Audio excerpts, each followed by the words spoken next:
Caamsaa 9 oduu Sibuu Neetworkii yeroo kana isin biraan geenya. Matta'aa fudhatte to'annoo jala oolu poolisiin beeksise. Hojjettuun buufata boba'aa buusuuf matta'aa birrii 15,000 fudhatte to'annoo jala jiraachuu poolisiin magaalaa Finfinnee beeksise. Hojjettuu buufata boba'aa buusuuf matta'aa birrii 15,000 fudhatte to'annoo jala oolchuu poolisiin magaalaa Finfinnee beeksise.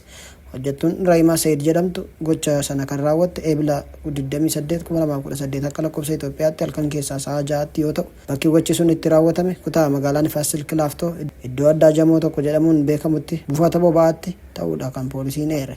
Raayimaan konkolaachisaa konkolaataa fe'umsaa lakkoofsa gabatee 3A-7 ET qabu Jaafar Dachaas jedhamu yeroo boba'aa guutuuf deemutti malaammaltummaa birrii 20,000 akka isheef kennu gaafatte. Konkolaachisaan sun dhimma sana abbaa qabeenyaa konkolaachisaa beeksisee mariidhaan birrii 15,000 erga baankii dhuunfaa ishee baankii daldala Itoophiyaatti akka dabarfamu taasise. Haala sanaan maallaqni sun lakkoofsa herregaa ishee irra galuun erga mirkanaa'ee booda poolisiin dubartii sana to'achuun qorannoo eegaluu beeksise.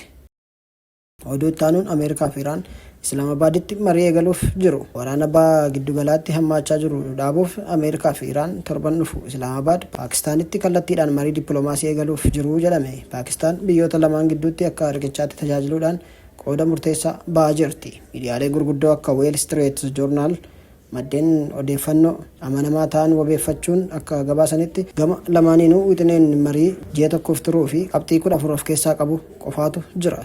Gareen jila Ameerikaa pirezidaantii taanaa biyyattii J.D. Vaansiin kan durfamu yoo ta'u, Iraan ministeera dhimma alaa Abbaas Arraagaachuutu dursa. Pirezidaanti Doonaald Tiraamp Iraan irraa deebii eegaa akka jiran himaniiru. Kaayyoo ijoon marii isaanii waraana kallattiidhaan itti jiran kana dhaabuuf uggura ulaa Hormuz irra jiru kaasuu fi nageenya waaraa naannichatti fiduufidha. Paakistaan malees Qaataar dippiloomaasii iccitii geggeessuudhaan garaagarummaa biyyoota lamaanii dhiphisuuf hojjechaa jirti. Mariin sun yoo milkaa'e gabaan boba'aa addunyaa fi nageenya irratti tasgabbii guddaan ni uumama jedhamee abdatama. Oduu xumuraatiin pirezidaantiin Raashiyaa Vilaadimiir Puutiin guyyaa injifannootti naatoo balaaleffatan.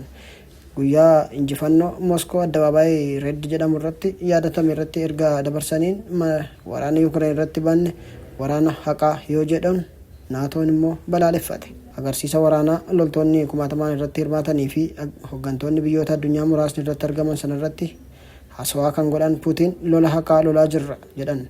Humnoota Yuukireen immoo humna weerartuu kan gurmuun naatoo hidhachiisee fi deeggaruudhas jedhan. Guyyaan injifannoo Raashaaf ayyaana biyyaalessaa guddaa ta'uu beekamu sun injifannoo gamtaa Sooviyeet duraanii Naazii Jarmanii irratti gonfate sababeeffachuun kabajama. Agarsiisa waraanaa guddaa fi hawwataadhaan kabajamaa ture. Ayyaanni baranaa akka durii hin ooyine. Raashaa fi Yuukireen ayyaana sana dursee guyyoota 3 dhukaasa dhaabuuf walii galan. Sana immoo pirezidaantiin Ameerikaa Doonaald Tiraampitu beeksise. Yeroo jalqabaatiif konkolaattonni waraanaa sibiila uffatan misaa'ilonni balaastikii agarsiisa waraanaa guyyaa injifannoo kana irratti hin mul'anne. Eegumsi akka malee cimee ture jedhameera.